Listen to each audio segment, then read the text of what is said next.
Hi, and welcome to another episode of About the Authors TV. I'm your host, Jake Brown.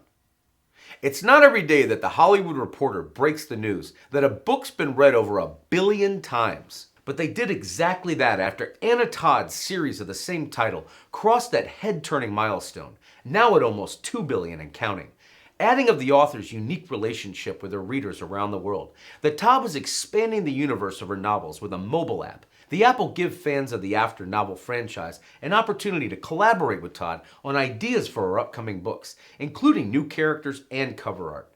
They'll also be able to participate in creative contests and receive exclusive advice from Todd on how to self-publish their own work. Todd became an overnight literary sensation with After. Astonishing is among the only words to describe a series over 5 books, become what Teen Vogue in their extensive real-time coverage of Todd's rise, from book 1 on over the self-titled debut and sequels, beginning with the impressive note that Anna Todd's Wattpad fanfic turned best-selling book series, then turned into an international blockbuster saga. The After movie series was announced, with the first After film premiering in 2019, starring Josephine Langford as Tessa Young and Hero Finds Tiffin as Hardin Scott, and the adaptation of the mega-popular book. As fan demand grew by deafening volumes, Vogue quipped within their devoted After newsfeed that after what feels like decades of waiting, it's time to celebrate. The official trailer for the After sequel, After We Collided, has finally dropped along with a release date. After We Collided came together quickly after the release of the first movie, After, in April 2019. The sequel got the green light just 1 month later and wrapped mid-filming, and is expected to stay true to the novel of the same name and author Anna Todd's 5-part After series, before breaking another welcome headline with some exciting news for After movie fans. The young adult franchise is about to get even bigger. Teen Vogue can exclusively share that 2 more After films, a prequel and a sequel, are in the works. That's in addition to the 2 movies that have already wrapped filming, After We Fell and After Ever Happy, the 3rd and 4th books in Todd's series, which has spanned 4 movies so far with a 5th one announced, while the popularity of the franchise even expanded into graphic novels, where Todd worked closely with artist Pablo Andres to create illustrated depictions of Tessa and Hardin. The new After book series will be published by Todd's Frayed Pages Media in partnership with Wattpad and Hugo Publishing, and partners around the world, as we see the continuation of the story as a way to reach the next generation of After fans. Measuring the impact of Todd's career after only a few short years, Entertainment Weekly mused that while Anna Todd and After may have started out as a Wattpad phenomenon, the series has since been licensed in nearly 30 international markets and has been a worldwide bestseller. While Cosmopolitan argued that the fandom surrounding the books is so feverish its audience is already so huge that it makes Todd the biggest literary phenom of her generation. A position further firmed up with the success of the Landon duology over Nothing More and Nothing Less. Standalone novels Imagines, Keeping the Cool, co-written with Kevin Fanning and Kate J. Squires, and The Spring Girls, a modern retelling of Little Women, and more recently released in the 2020s, the Stars series, featuring The Falling, The Burning, and The Infinite Light of Dust. She joins us today to talk about it all. Anna, welcome to the show. So authors have a million different stories about how they individually began telling them. Were you one we could have found making up your own from a young age onwards? I know it's ridiculous because I'm 34, but as I get older, and kind of think back of just, and the more I realize like psychologically the difference between me and my friends who are non-writers, I always remember I used to think like, am I a pathological liar? Like all the time. Cause it was like the smallest thing would happen. And I would come home and tell my mom, like, and then this, and it was like, clearly none of that was true. But I was like, am I just lying all the time? Like what's happening? And then I remember having a teacher who some of my teachers, I'm from Ohio. Some of my teachers just, were overworked and underpaid. So it is what it is. But there were a few of them that were like, there's something really engaging about the way that you have conversations in general. And I was like, oh, it was the first time someone was like, didn't tell me to like be quiet or like, don't, and I remember we did this Halloween story that was supposed to be like a paragraph long. It was like 7th, 8th grade. Supposed to be a paragraph long. And mine turned into this whole, not necessarily novel, but for way longer than what it was supposed to be. And my teacher was like, this is really, really creative. And I was like, really? And then she was like, you should look online. There's this thing called Live Journal. And I was like, oh, but I grew up, very lower can't even say middle class, but we did not have a computer. So when my dad got a computer, but like we weren't allowed to touch it, like as kids, and my dad more so was just like, don't touch the computer, blah, blah. So then when he was at work, sometimes I would like, okay, I'm going to look at this thing called LiveJournal. And then I went on LiveJournal, and I didn't realize at the time, but it was a ton of basically fan fiction. It was like Hanson fan fiction. And I've always loved music. I remember like writing this little thing about like Mariah Carey's birthday was like a week after mine. And I'm not even, I mean, obviously it's Mariah Carey, everyone loves her, but at the time, I don't think I was that big of a fan. I just had this like story in my head where we meet on our birthdays and we're like fighting on our birthday. And it was just the most random, I just kept getting these random ideas all the time. And I was like, well, how come no one else seems to have this? So long story short, my inspirations came from anywhere and everywhere, whether it was like Mariah Carey having a birthday similar to mine, or like I saw the movie Pearl Harbor and was completely obsessed with Josh Hartnett and was like, I would literally like write him letters. And I was like, I remember being inspired because I didn't know what an Audi was, the car. I had no one around me ever had, like, that was not a thing. And I was like, that's close to the name Audrey. And then like a story would come to my head. So it just came from everywhere. And again, I didn't think about these things in the moment, but even now I still have way too many journals, but I always kept some sort of journal, whether it was a diary. And even if, I remember one time my mom found, my upbringing was a bit chaotic, but my mom found this journal of mine that she assumed was a diary of all the things that I had been doing with a boy, but it wasn't even real. So I was like, I got grounded because she didn't believe me. And I was like, no, this isn't real. This is like just a story. But in her mind, she was like, why would anyone just write this stuff? Like, and it was like talking about like me, like, I don't know if you have to edit this, but like smoking pot. I didn't at the time. I was like, I've never even seen it at this point. So I was like, Mom, this is not real, but I still got in trouble. But I definitely would say it was a prelude to that. Like I didn't understand, but it definitely was just this constant stream of stories and escapism and ways to not live in reality, basically. And I found even the most bizarre pathways to do that. My family, my grandfather retired as lieutenant in the Army. My uncle has been deployed like 14 times and now is like training pilots. He was like literally like Black Hawk pilot. But I just grew up under a very addiction filled household. I had, my biological father was literally murdered when I was a baby. My family was my mom did her best, but she was a 21-year-old girl who had a baby on accident. And then the, father deceased. So she did what she could, but she struggled with her own demons and addictions. So a lot of it was escaping reality from that, of like not wanting to be there, but having to be there physically. So it was a lot of just creating like these perfect worlds, or not even perfect. Usually they were even more chaotic, but just not living in reality. So I think that my imagination I don't even know if I can say I was like born with it. I think I just like developed it as like a coping mechanism, and then it just continued. Unfortunately, my life is a lot more calm now, but it still comes in different ways. Cosmopolitan and their coverage of You're Becoming, what they called the biggest literary phenom of her generation, gave an inspiring backstory for any author with a dream of becoming widely read one day, wherein Anna Todd remembers getting turned down for a job at a call center in Waco, Texas. She had a hobby on the side to keep her busy though. Todd had been spending 8 hours a day writing the Harry Styles fanfiction book after, and publishing the chapters to the app Wattpad, a community of readers and writers that now counts 36 million members. Todd could tell her fan fiction was becoming wildly popular around chapter 80. The first Wattpad book has 99 chapters, when people started tweeting at her as though they were the story's lead characters, Tessa and Harry. The book's fan community, which calls itself the After Family, has named the couple Hessa, the Brangie of the fiction world. A week after Todd lost the call center job, Wattpad called and said they wanted to turn her book into something bigger. They had been emailing Todd, but she didn't believe they were really from Wattpad, so she ignored their messages. Finally, they got her on the phone. 6 months later, with Wattpad acting as her agent, she had multiple offers from publishing houses in New York to turn After into a multi-part series.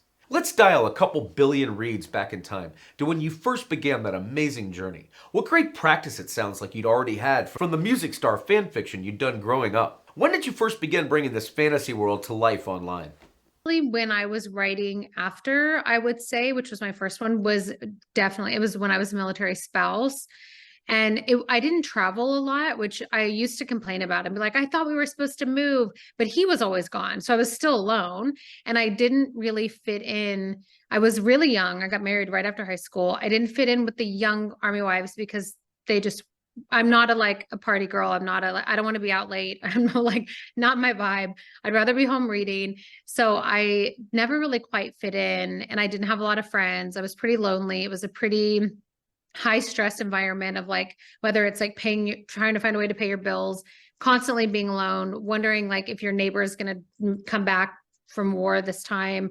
It was just so many things at once. So I definitely used that as an escapism. My reading on Wattpad started by so there was another way to read on Instagram, which is even more ridiculous. But I was reading these stories on Instagram that every caption was like a paragraph. So there were, if I found an older story, older as in a couple hundred posts, I can't even imagine it now. It sounds so insane, but at the time it was so entertaining. And I was reading at just an enormous, couldn't keep up with even just financially. I literally couldn't just buy every book that I wanted to read. And I was reading on Instagram and this girl who I was reading her story and she was 15. And I was like, this is insanely written for a 15-year-old. I've read some really great stuff on Wattpad after that, but at the time I was like, this 15-year-old girl's writing on Instagram. This is really, really cool. And then she kept going with the story. And then she said, oh, it's getting too long. I found this website called Wattpad. And I was like, okay, so I Google it and it's an app. And at the time I was like, I cannot first of all, I'm just reading on an app, ironically at the time felt a little I was as a reader and someone who grew up holding books and I'm still not a big e-reader, unless I have to, it just, part of me was is that even a book? What does that look like? How does that feel? Am I going to care? It's just had a different feeling to it, but the story was so good. So I was like, okay, I'm not downloading the app, but you go to the website. And I had this older computer, desktop computer. My husband was in the Army at the time. My son was one-ish. Yeah, one. And my son also has a genetic condition called tuberous sclerosis. So the daily kind of struggles with that are autism and epilepsy, but there's all kinds of other stuff. But those are the two kind of ones that everyone knows about and things that, affect us daily. So he was having 30 to 50 seizures a day. So even if it was very intense. My husband was, again, gone. I was 21 years old, which is bananas to begin with, 21 years old with a child and living on your, it was just, yeah, it was a lot. So I couldn't work, one, because I couldn't afford childcare for a special needs child on a, low enlisted soldier salary. And two, who's going to, realistically be able to watch my son that I'm going to feel comfortable with while this is all going on. So I was a waitress before that. So I quit my waitressing job. And when I was pregnant, I worked at a makeup counter in the IRS and blah, blah, blah. I've always worked since my hands could work. My mom was like, you're getting a job. So I wasn't working, which was driving me a little insane because I've always worked. I've even in school, I worked after school, I worked before school. So I started taking classes online to get FAFSA money, which I'm like, don't come after me, the government. But it was a way because my brain is just so active. And I was like, what can I do that will bring in money, but I don't have to leave the house and I'm good at school. So why not? So I would take full-time classes to get that FAFSA money because we were such low income, help pay the bills, buy my son's medication that the military's insurance wouldn't cover, all the things. So anyway, back to the point is that I'm reading on Wattpad. I go to read this girl's story. And then I realize this is an entire library, an endless library of so much content. And again, it's like a library where you have to mine through it to find the things that are standing out to you. But I was just blown away. And not at that time, it wasn't a place where published authors go to like promote themselves, or it wasn't that. It was just a whole bunch of storytellers who, either tried to get published and didn't, or they just love writing and they're, in college, or they're, wives are gone and they're writing, or they're, just somebody who loves to write and it never happened. So I'm like, this is insane and also free, which for me at the time, I was like, this is perfect. I can't keep up with, my reading pace. So I just went down a rabbit hole and I read so much. I don't even know how much time I spent on my phone. And before that, I was trying to read it on the website, but it was just, to my dismay, it didn't work out. So I was like, I'm going to download the freaking app and read it on the app. And I was just reading so many good stories. And then I felt like I had read kind of everything. And I was really, my kind of Harry Styles part of it, it was actually like reverse engineered in a way, because I liked their music. I love pop music. I've always loved pop music. I was like a Backstreet Boys and Sync girl. Like that was my jam when I was younger. And I liked them, but like, it was just, they were just a band to me. Like they were on a reality show. I was like, whatever, they're cute, but like they're kids basically. That's what I thought. So, and then I started reading all this fan fiction, and I went from Twilight fan fiction to Harry Potter fan fiction. And then I started seeing all this One Direction fan fiction. And and that was the first time I ever really read, or even, I didn't understand what like real person fan fiction was anyways at the time. But I was like, this is so fascinating, because it's this world where you kind of know, like, what they look like, but it's totally different than reading a Twilight fan fiction where it's Edward and Bella and those characters. So there was just something about I don't know, I think it was a mixture of like the timing, because also One Direction was everywhere at the time. And I started seeing all of these. I remember typing their name in like on Instagram and being like, I just want to see like what they actually look like. Cause like I wasn't a YouTube person. Again, ironically, I was not a tech person. Like I did not want to spend my time on a computer or phone or whatever. So I specifically remember the exact moment of seeing this photo of Harry Styles, but he was like just covered in tattoos, like basically from head to toe. And I was like, did Harry Styles get like he has tattoos, but it wasn't real. But I didn't, for a couple of minutes, I didn't realize this.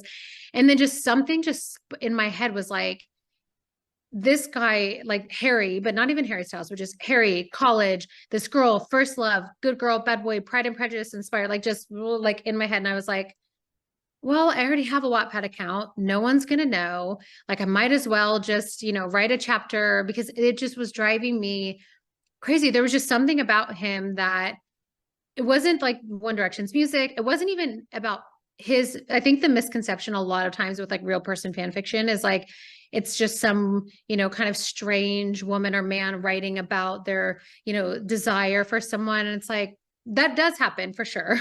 But I think it's very just ignorant and just disrespectful and dismissive to assume that that's what everyone's doing. And there's just something, especially when it comes to music, and especially as Harry was releasing his own music, which is very different than One Direction.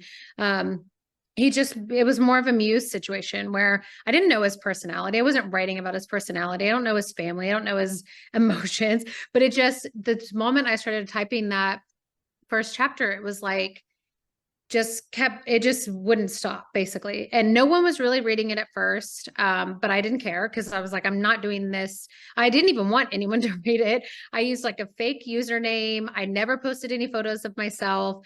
It just kind of took off on its own through word of mouth. And none of us really know the exact reason, but I think it has more to do with like, again, the timing, the fact that I was updating every single day, which is not very common on Wattpad. It's usually like, one chapter a week, but I couldn't stop.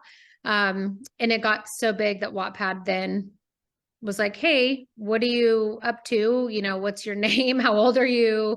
Like, do you want to do something with this story? As USA Today would later reveal, writing as Imaginator 1DX, she's cultivated a huge fan base who've rapidly followed the story chapter by chapter. So as After organically began attracting more and more readers like this, it's fair to say a buzz began to build. What did you feel like, and how did it affect you creatively as you kept writing in real time with this growing audience of fans? And at the time, even I remember like a million reads, and I was like, how is that? And I was like driving to San Antonio for my son has to do sleep studies because he has a lot of stuff going on in his brain. And I remember driving and like pulling over at this like barbecue place and just checking my phone. And that was the day I got a million reads. And I was like, a million, like that is just mind blowing. So a billion, I think my brain doesn't even process a billion. And they were like, you're almost at 2 billion. I'm like, that's not even a real number. I don't know what that even means. What do you feel it was in the chemistry and sparks between Teresa Tessa Lynn Young and Hardin Harry Scott that made so many millions of readers and later moviegoers first fall in love with them? From my own reader kind of perspective, I feel like I wrote the book I wanted to read, and I was a little bit tired of, I love all kinds of romance, but I was a little bit tired of, the meet cute, the one fight, the like, we can't be together, but we can, we make up and it's over. It's like, I already know what's going to happen, which some people read for the comfort of the predictability, which I totally get it, especially romance readers. They love a happy ending.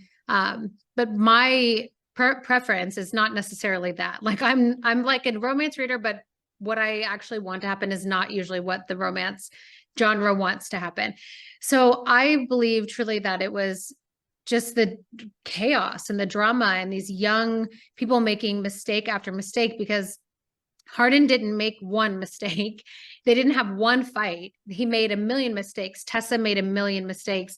And it just, the most of the feedback I was getting from my older readers who have, life experience and know what it feels like to be 18, they were like, this really captures that just kind of raw, like everything feels like the end of the world feeling. And then I think for the younger readers, it was just like the magic of this like push and pull. And I did reference a ton of Pride and Prejudice and Wuthering Heights and these classic tropes that I've always loved, that most of the younger readers and even a lot of my older readers hadn't read or really cared about until Hardin and Tessa loved them. So then a lot of them have read them now. But at the time, I think it's just, there's something about the man who hates everyone except you. There's something about the idea, because in real life, you can't change a human being. You can't they can try, but like in reality, it's like if I was Tessa or Hardin in real life, both of them, I would have broken up with them. But I think it's just that like push and pull and that classic, like enemies to lovers, to enemies again, to lovers again, and not just meeting, falling in love, fighting, breaking up. It's like, it just keeps going and going. Sometimes even I was like exhausted by them. Why did After feel like the right title and keyword to anchor the series around? It like how I was saying with the, typical fall in love, fight, makeup. It's like, I always want to know, and which I think is another reason why I've always loved fan fiction, is what happens after that. What happens after you fall in love with somebody? What happens if they make another mistake? Or what happens if your trust is betrayed again? What happens if something happens in your family, and how do you cope with that? So it was more from Tessa's point of view, it was like, what happens after you fall in love for the first time? And from Hardin's point of view, it's like, what happens after you meet somebody who you are really, really wanting to change your life for and get your, shit together, basically. But when I was first writing it, it was just called like Harry Styles fan fiction, because I was like, I don't even know how to use this website. But the word After just stuck with me throughout the series. Now, you had a unique sounding board to most authors in terms of the instant feedback that you received from your readers. As you were publishing these chapters, they were waiting so breathlessly. Did you give that input any creative weight as you were writing?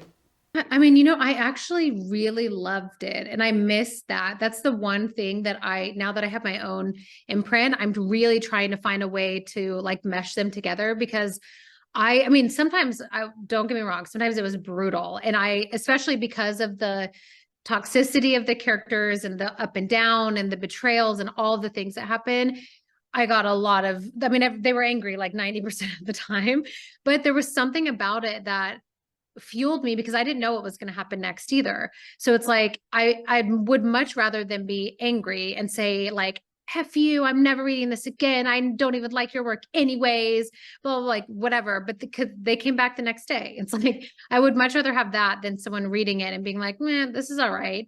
So it was helpful in a way of like having, you know, in the beginning, it was just a couple people, but toward, you know, middle and end of having thousands of people being like, update now. And I was telling my editor, I'm like, you know, if I was able to update all of my stories on Wattpad, you guys would get a lot faster product from me, because I love that like constant just feedback. And I also think I was fortunate enough to not know what was going to happen or not plan for this.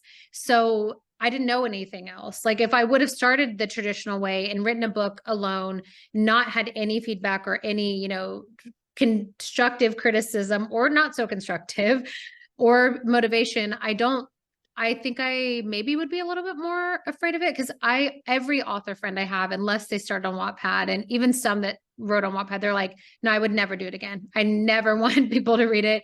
I don't want any feedback at the time. I don't want the criticism. I don't want the like, but for me, I was like, well, it just felt fun. It felt like a community. And I also think I was just so lonely too, that I literally built this community through doing the only thing that I'm passionate about, which is writing and telling stories. So I really loved it. But people also do ask a lot, which might be one of your next questions, is like, did the feedback ever change the route of the story? But it honestly didn't. There were some times where if I was giving away something too much and the Easter eggs were becoming too obvious, if they would comment, if too many people would catch on, like there was one where, and spoiler alert, kind of, I won't get into specifics, but like an eye color of a person meant something if it matched the other person's eye color. And there were a little too many people noticing. So I was like, okay, I'm going to go back and like not mention the eye color again. Or like one time somebody was pregnant. It wasn't the main character, so not a spoiler, but people were like, oh my gosh, is she dying? Is she that? And I was like, okay, I'm clearly not conveying this the right way. So like little things like it was basically in my head, all three that were on Wattpad it was one big book. And even when I went to start After We Collided, which on Wattpad was, you know, after 2, I went to upload the 101 chapter, and I thought that my account was broken, or I emailed Wattpad because I was like, something's happening. I can't upload the next chapter. And they were like, our books can only be 100 chapters. And I was like, oh, so I basically was like forced to start a second book, which at the time also there was no word count on Wattpad. I had no clue how long these books were. I had no clue how long, you know, a published book or any kind of book would be. And even Simon and Schuster, when they bought the rights, they were like, this Wattpad version is over 1 million words long. The Wattpad version is actually like 200 and something thousand words longer than the published version. So I basically accidentally had to start the second one, but it makes sense now because we can't have, you know, that big of a book after Ever Happy, but it's very hard to say. At the time I was like, what a wordplay. And every time I say it, I'm like, the fourth after book, like it's very much a tongue twister. Half of it's from the third one on Wattpad, and then I just finished the ending basically, and then Before, which is the fifth one, was the first Simon and Schuster book. What did it feel like to achieve this reality of becoming a best-selling author? Quite serendipitously, we might add, once Simon and Schuster had bought the series and you found yourself holding the first physical copies of the book in hand, or even the experience of autographing them for readers. Holding the book was still and is still something. Even when I go to bookstores and I see my books, I still get excited. I still like sign random copies of them. I like, it never gets old. And I think if it ever does get old, then that's a me problem and I should reevaluate like what I'm doing in my life. But at first Wattpad contacted me and said, you know, we're getting a lot of, you know, just outreach basically by publishers and agents, and do you have an agent? And I was like, why the hell would I have an agent? I don't even know, like, I don't even know how to get an agent. So they were like, you know, let's talk about this, but yada, yada, yada. Basically they became my agent in a way, but they had never done that before.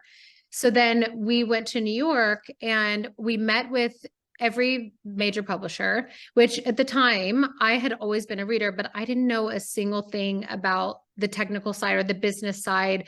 I just assumed that naively, very naively so, like that every author I was reading was like in this. I didn't really even understand when I was reading self-published books. I didn't really grasp the difference. I was just like, oh, well, they own their stuff. It makes sense.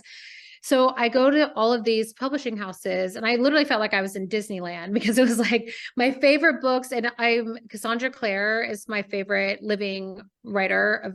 I'm a fantasy reader, even though I don't write it, but that's my bread and butter to read. And I remember just seeing this like wall of her books and being like, and like trying to like kind of sneak out my phone and being like, Cassandra Clare walked down this way. And I met with all these major editors. And at the time, I didn't realize that that was such a ridiculous privilege and such a like not an everyday thing for writers at all until I started making friends with writers. I just assumed not every single one, but that majority of them just got to go into these huge offices and get catered to and have these people tell them why they should sign their book to them. And I remember like sometimes I felt a little bit like because there were like it almost felt like bribery in some of this parts. Like it was like, here's these really fancy donuts. And again, I'm an army wife in Texas. I don't know, like I can't afford a $20 freaking donut. And they've got like 100 on the table. And I'm like, this feels a little excessive, but okay, here we are. And having people basically try to convince me why they should be my editor. And I only connected with one, even though the publishing houses were all great, but emotionally, I usually just run on my gut for everything. Sometimes it works out great most of the time, but sometimes it doesn't. But this time it did. And it was the Simon Schuster editor. And then Wattpad, when we left there, we had this day of going to every major house. And then, I was like, I really, really loved Adam Wilson, who was at gallery at Simon Schuster. And they were like, yeah, but he's the only male one. And I was like, I don't care. I love him. He vibes with me. I get him. Like he gets me. Like there's something about him. I just really, really, I don't want to even, I don't care. Like what? And they're like, well, technically, blah, blah, blah. All the like technical agency financial things that they cared about, which at the time, I had no idea financially even what this would mean. I just was like, I'm going to have a book in the store and I'm going to hold it. And I get to like, my readers get to go and have a book that they've all made come to life. So fast forward to it was a, kind of a bidding war, but I stuck to I really wanted Adam. Unfortunately, it ended up working out either way, but I was ready to fight for that. But convincing a publishing house, even if they said they got it, to keep the story on Wattpad was like also another layer of like, why would people buy it if they can still read it? But clearly it worked out just fine. And that was a non-negotiable for me, which people, especially these big publishers who look at bottom lines, they didn't understand why I would do that. But I'm like, you guys, I just want to pay my electric bill. Like I'm not really. What was significant to you about fighting to reinvent a publishing convention the way you did there with insisting the books stay available on Wattpad, even as they were making their way into bookstores? My biggest reason was my readers. I had no plan to write this book, try to get it published. It felt like everything else after, and now, of course, it's easy to say that given the success of it. But even at the time, I was like, this isn't just mine. This is something that every person that read it told their friend who told their friend. A teacher, I had like one of my first kind of fan mails was from a teacher who was like, my entire class, all of the teachers at school are reading it. It's like the only thing that's connecting me to my students, and I can't get them to read anything, but now they're suddenly wanting to read The Great Gatsby because Hardin and Tessa love it. And I was like, wow, this random fan fiction I wrote with no education. By the way, I have like some community college credits, but I'm not trained in writing whatsoever. I'm like, this is actually connecting with people. And I just felt I don't know, it just didn't feel right to just take it down. And I understand why people do that. A lot of people do that. And it makes sense. But just for me, I was like, I don't know. I'm like, anything that happens outside of it already being connecting with millions and millions of people is just icing on the cake. So I wasn't even thinking that this could be something that, would turn into a decade-long career, but it just doesn't feel right. And also, again, I'm not supporting, pirating or free books. I'm not saying that, but I also know how it feels to not be able to buy 7 books in a series because you want to. It's like, it's not plausible for everyone. And I would much rather have a 16-year-old girl in Spain or in France or in, Texas being able to read these books than not. So it just felt like, and if I didn't have millions of them, basically being a little like internet army for me, it would have never even happened in the first place. So it just didn't make sense to me. And it's like, to be really honest, I was already like dirt poor anyway. So I was like, I don't care if I even get a little bit of money off of this and I can like have a book to hold and they can have a book, like who cares? We covered elaborately at the top of our conversation what Teen Vogue correctly coined as the international blockbuster saga that followed when the multi-movie deal with Paramount was announced. How wild was it watching Josephine Langford portray Tessa and Hero Fiennes Tiffin portraying Hardin? And how involved were you throughout the production? What ultimately became a hit at the box office, making $70 million after the film of the same titles worldwide releases, along with successful sequels After We Collided, After We Fell, After Ever Happy, and After Everything most recently this past year. And at first it was surreal. But then once I became a producer and was on set, I was like, can I get a time machine? This is awful. So if I'm being super honest, it was, I think the dream of every author that I've ever met. That is the dream. And after going through it, I've, again, the same thing I did with publishing, I've taken control of my own film rights and I've started optioning other authors' books. We have a director attached to one, we have a script for two. So it's been more fun on that side, but it was definitely not this beautiful, amazing experience that I thought it was going to be. It was insane. And it made me, it was kind of like the publishing thing where I was like, well, if these people can do it, I can definitely do it. So it really it was only surreal for a very short amount of time.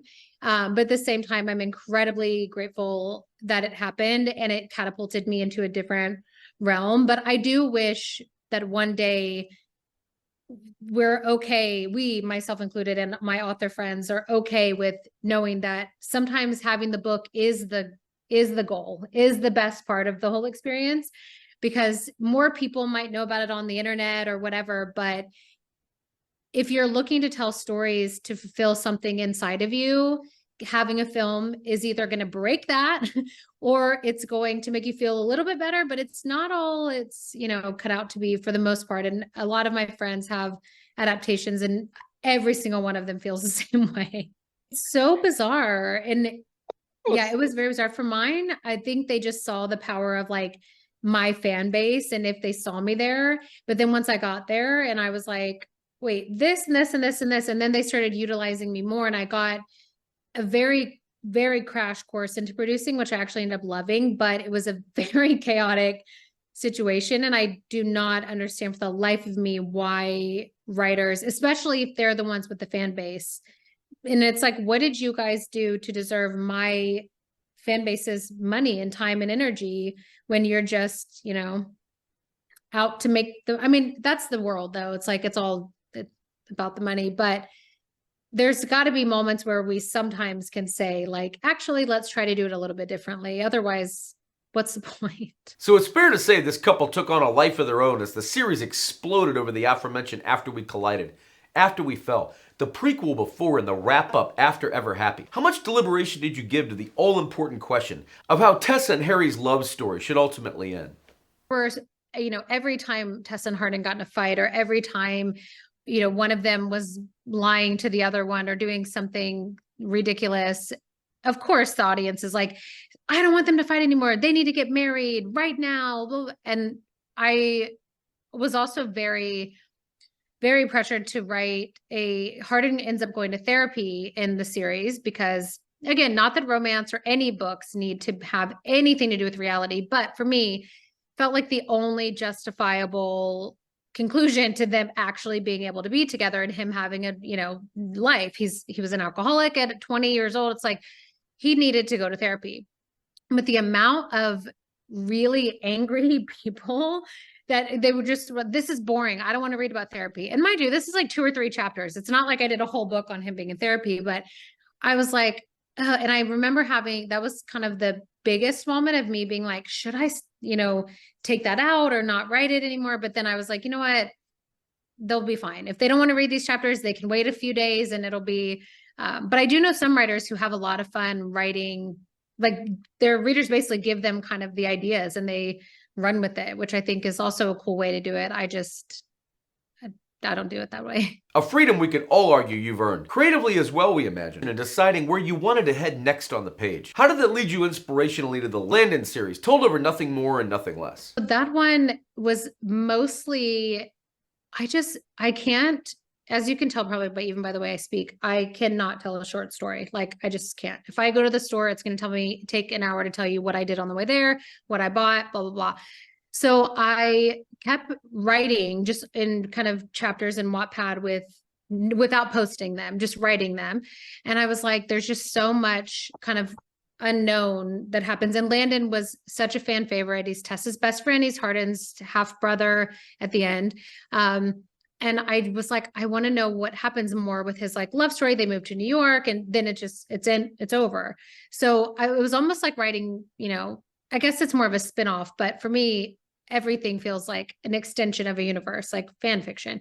So I wrote that, and then people kept asking. People still ask, can we have a book about Molly, who's a side character? Can we have a book about Steph? It's like, if I really wanted to, I could write a book about every single one of these characters. But Landon was just one that was like in my heart, and a lot of, at the time, the trend, which is still kind of is, but was just like super bad boy, like rough. And Landon is the opposite. He's a kindergarten teacher. He's like has so much empathy, and he's sweet and kind, and he's not narcissistic, and he's not manipulative. It just felt like something so fresh and different after being in Hardin's mind for so long, that I was like, but what happens when like the nice guy falls in love? Like, can we have that? Which is, there's a lot of books like that, but they don't usually take off as much, to be honest. Entertainment Weekly would muse ahead of the release of The Spring Girls that since its first publication in 1868, Little Woman has enchanted generations of readers and spun well beyond the reach of its page. Now the siren call of the March Sisters has inspired a contemporary fictional take on the story. In Anna Todd's The Spring Girls, Jo, Beth, Amy, and Meg are transported to a modern-day army base in Louisiana as they face the same perils as sisterhood, growing up, virtue and reputation, and romance with the added challenges of the 21st century. Todd transforms the March clan into the Spring family, gathering of women instantly familiar to any fan of the original novel, imbued with her own unique contemporary spin. Was that a book you'd read as a child and long loved, and thought if I could remake anything by Louisa May Alcott, this would be it? Yeah, it was that. And there's a couple more on my list of like, I want to reimagine books. But when I thought about Pride and Prejudice, which was my first choice, I already did that with After, basically. I mean, it's different, but the same themes, pretty much anything Jane Austen was mentioned so heavily in After that it would be too similar. And then I love Little Women. I've always loved Little Women. It was just kind of a nostalgic, like, I don't know, just something about, I just loved it. It just made sense at the time. And I was already signed with Simon Schuster. And I was like, so I know we already published, After is technically fan fiction, but what about a retelling? Which at the time, I know there were some retellings of books, but as a romance and fantasy reader, I didn't see a ton of them. So I wasn't even sure if that was a thing that, and my editor was like, I'm not totally sure about it, but let me find out. And then he came back to me and was like, let's just go ahead and do it. So it was really fun to be able to write a modern day version of that book, because I love that book. And it's, in my head, it's still a 2-part, like Spring Girls and then Someday Spring Women. And there's just things, I love Little Women, but there's some things that I'm still mad about from my like 12-year-old self reading that. So as one who's been a rule breaker throughout her entire career, you could have stayed writing within the traditional publishing world, quite lucratively we imagine, but you instead decided to take a gamble and back your own publishing imprint, Frayed Pages Media, in partnership with Wattpad, which must have felt like a full circle moment of sorts. What first led you down this indie path, but not only having more of a hand in controlling your own creative future, but helping to launch those of a new generation of authors along the way? So it was a couple of phases, but in the beginning, I remember when I had my editor at Gallery, Simon Schuster, who's no longer there. There were so many conversations that we would all have as a group that, again, I was very privileged to be part of, but at the same time, I was like, you guys, because I spend a lot of time on the internet, obviously. And I'm like, I just don't know that you guys are really aware of what the conversation on the internet is when it comes to books in general, and especially romance. It's like, just because people like 50 Shades of Grey does not mean that there should be 50 books published just like that book. It's like, can we get some like new, fresh voices and new stories? And I started getting pitched ideas for my own work that I had it was basically like a think tank situation, which works for some people, but it was insulting to me, to be honest, where I was like, you guys, I could give you ideas actually. Like I've got too many ideas. And then Adam was leaving and I just was like, I don't know. And I worked with Wattpad in a different way, but I didn't have them as my kind of agents anymore. And I didn't have an agent. So I was doing this all by myself. So I was like, and I didn't want to sign. I met with a couple agents and I was like, you guys just don't get me. You don't care. And I'm just a number to you. That it was a great number, I'm sure. But like, I very much did this on my own on a broken computer. Like I can't be bought by your flashy stuff. So fortunately, so then I took a couple more meetings with a couple more agents, met this incredible woman who was basically a foreign sales agent with this small company, some pretty big. Now she has a ton of bigger authors, but at the time the authors were, smaller, but very good, just very, very good. So she had a very curated idea of the kind of writers she wanted to work with. And she was basically working on foreign, and most of my sales come from foreign. So I'm like, why am I giving a group of people and at the time, again, Adam had just left. So I was like, why am I going to give 90% of my money and my readers' money that a lot of them, I hear from them, I talk to them every day directly. So it's like, I know what so many of them are going through. I know that this economy freaking sucks and has sucked for a long time. It's like their money, my money is all going to this person sitting in an office that doesn't care at all, that barely wants to pay their employees. It's like, we all know publishing is a nightmare. Unfortunately, now I would say the last 2 or 3 years, there is a shift in more modern thinking. I can see it even on social media. I can see it on just the books that are being bought. It's definitely changing, but there was this very stuck time of like, well, we can't do that. And it's like, well, why can't you? So it was just very strange. So I was like, you know what? By the time I'm 40, I really want to have my own imprint. That was my thing. I was like, by the time I'm 40, I want to be able to find a really good book. It wasn't even really about mine, from a financial and just a work point of view, because I was the one coming up with the marketing strategies. I was the one running all the social media. Even for the after films, I ran all the social media. So it's like, I'm doing all of this, but then everyone else is taking all the money and they're not even passionate about it. And I know so many authors, the more authors I met who were brilliant and hardworking and just like natural born storytellers that couldn't even get their name or their paper on the desk, was just so frustrating to me, where I was like, you guys don't even know what you're looking for. You're just looking at a number on a thing where you don't know what people actually want to read. You don't, it just was very frustrating. So my agent was like, actually, I think that we could have an imprint a lot sooner. I think given, your name, I have a production company now. I have a couple things coming announced soon where I've optioned other authors' books. So she was like, I think if we went to a couple publishers, then we could actually do an imprint. And I was like, yeah, but there's like a couple athletes, I won't say their names, but there's like a couple athletes and a singer who has like an imprint, but it's like, they don't know what the books are. They're not reading them. They're not talking to the authors. They're just getting like a check and their name on the thing, which is good for them, but that's not what I want to do. That's not the point of this. So my agent basically was like, okay. And again, this is like at this time, very, very tiny team of us, and being like, how can we do this? So we had a couple meetings with a couple huge houses. And again, it was very much like they were just going to put my name on it and pick the books, and it just didn't make sense. And I was like, I don't want anything that's not at least 50-50, because I'm going to be actively participating in this.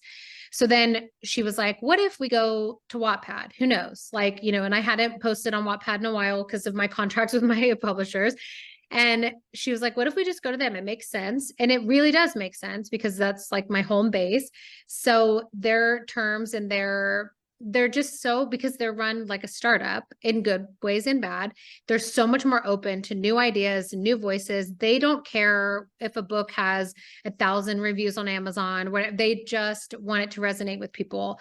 So, and they're, I feel like, as ridiculous as it is, that's pretty hard to come by. So ended up signing with them, able to choose the books that we're publishing, able to connect with the authors, work directly with them, giving them feedback, giving them marketing, helping with their social medias, helping with their, like, being the voice that 99% of authors that I know don't get to have if they sign with a big company. And then some of them are self-published, but they also want to be, in Target and in Barnes and Noble, and that distribution is a huge, there's still a hole there that needs to be evened out. Macmillan is actually the distribution and printer. So we have full on Barnes and Noble, almost all of our books next year that are coming out. There's 6 of them. They're all going in Target, Walmart, Barnes and Noble, and Amazon. So, which even, I mean, I'm sure, getting in Target and Walmart is like, is hard. So having Macmillan without having, obviously, like business structure wise, they're involved in a way when it comes to sales meetings and stuff, but the control creatively is all on me and my kind of partner at Wattpad. So we do have massive distribution. We have foreign sales, and most of my foreign publishers are very eager and very excited to sign the authors that we have already. I did, again, miss the constant feedback and the structure of like serialized writing. I just think it's way more fun. But my editor, who's Anne Massetti, who is just great. She ran like Penguin, the One Division Penguin forever. Now she's doing her own thing too. She allowed me to do it in a serialized way, but just between her and I. So I would send her a chapter. We go through it, another chapter. So instead of just like me sitting down writing an entire book and sending it, so I'd love to be around just kind of open-minded people in this business way, but it just felt so good. Where I was like, no, like I am always open for opinions. Clearly I allowed thousands and, hundreds of thousands of people to give me opinions all day, but it felt really good to know that I'm not going to have to argue over a cover, or I'm not going to have to explain to someone why, Instagram is important to this market. It's like these little things where I'm like, this just feels good. It felt, especially seeing my logo on my own book, was just, it felt like holding my book for the first time. It still is really, really incredible. Congratulations! Book Riot went crazy over your most recently launched series, Stars, which they called a heartfelt story of a young woman trying to navigate family secrets and love. And Colleen Hoover would declare that Anna Todd has done it again after reading The Falling, The Burning, and The Infinite Light of Dust. Is it safe to assume you drew on your own life as a military wife as you created this very grown-up and subject matter series? Set in and around Fort Benning, Georgia, where interestingly my own brother, retired Sergeant Josh T. Brown, was stationed for over 4 years. Especially as a military wife at the time, there was this whole genre of like military romance, but every time I would read them, I'm like, this is, and again, I love, I have nothing against just straight up erotica, nothing whatsoever against dark romance. I love every genre of romance, literally. But I'm like, okay, where's the, like, what, like just a sexy guy in a uniform where's the rest? Like, where is, the night terrors? Where is the fear of public crowds? It's not all just like sexy protector men and women who are just like swooned by them. It's like, this is something that, it's not normal, especially, in my experience, it wasn't normal to be 18 years old and not knowing if every time there's a blackout, which is like where you can't contact the family, that all of, this group message thing is like, is your husband okay? Is your husband okay? It's like, it basically at times was like, which one of them is deceased, or whose husband is it? Whose son is it? Who's, and having my neighbors, like I lived right by the base and then on the base. So you can just hear them. Like I would hear my neighbor next door, and his wife was also in the Army, but she was deployed while I lived next door to him. I would hear him all night, just having like extreme night terrors. He would break stuff. He would punch walls. And he was alone. So he would come the next day and like apologize. But it was like this kind of stuff, especially with I mean, there's a stigma in general in this country around mental health for those of us fortunate enough to even be able to afford it in the first place. But especially in the Army, it's like there were times where I knew multiple people, including my now ex-husband, who went to get help and basically got punished. It's like you get humiliated, you get punished, you can't. It's like, okay, well, then either you get kicked out or you shut up and go run extra miles today because you complained about it. It's like, it's just not a typical environment. And I think there wasn't enough stories being told about the conflict either of like, I think especially, I tried not to alienate anyone politically, but we are in this weird time, and we have been for a while, of like, if you're in the military or supporting in the military, you're automatically just like red state, you hate human rights, and it's like, there's a whole bunch of just people in the middle that can understand and respect and have empathy for people who join the military. Every single person I met that was in the Army or the Air Force, or family included, not one of them joined the military to be violent, to be a part of war. It's like, first of all, do we not pay attention to the economy or to healthcare or the promise that, you're in a middle class or lower middle class high school and there's a guy in there in a uniform telling you this is your only way to go to college? It's like, of course, it makes sense. And my ex-husband, for example, his great grandpa was a Tuskegee Airman. So in his family, especially as a young Black man, it was like this honorable thing. And then once I started meeting more people outside of the military community, I realized there's this like almost like shameful, weird, judgmental, like, well, they must be. It reminds me of like when we see the soldiers from Vietnam coming back and they're being spit on. It's like, what in the world is happening? And I'm, again, I don't want to get too political, but it's like, I am very much not that idea of like what that is supposed to be. But at the same time, I'm like, where's the middle ground? Where's the, we just are missing this huge, which leads to many other problems, but especially in books, it's like, we can read to escape. We can read sexy soldiers, but it's like, I wanted to read about what happens when you're in love with somebody and you're having your life with them, and every time they come home they're different. And every time, I just last year I saw fireworks for the first time in my life since I was 18, because I was with somebody who couldn't be around fireworks, and 4th of July was such a thing of like headphones and making sure we can't hear anything. And then I even realized that I have my own version of PTSD, because I have 5 minutes into the fireworks, I was losing it. I was like, I got to go back to my hotel. And I went to New York and I was like, I'm going to have fireworks for the first time. This is, absolutely. I was like, no, actually, this is not for me. And I just wanted to read about that part of life. I wanted to read about how mostly, especially because of my age at the time, it's like, these 21 or sometimes even 20, like I remember when my husband at the time came home from Iraq for the second time and he couldn't order a beer. And I'm like, so he went to war twice because he wasn't 21. So I'm like, first of all, this is Texas. Like, come on.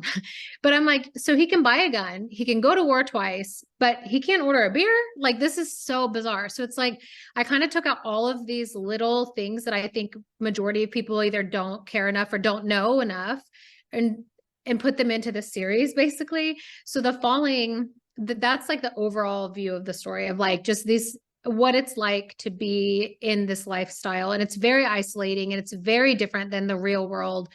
And that not everybody who serves in the military is bad or wants to kill people or even has any like ill intentions. Some of them do. Some people are bad. Just like if you go to the grocery store, some of those people are bad.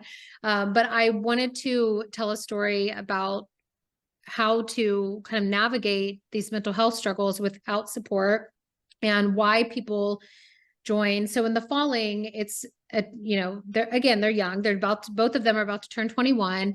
Karina, the main character, has severe anxiety, but isn't diagnosed and doesn't know that she has anxiety. She's a military brat, which is the daughter of an officer, like daughter of a military person. Basically swears her whole life she's never going to date a soldier, has no interest because she saw what it did to her parents' marriage, and her father is very cold and kind of stereotypical officer, loosely based off my grandpa. And then Kale, who is the main male character who's coming back off his third tour to Afghanistan. And his PTSD in the falling is a lot more internal and a lot more subtle.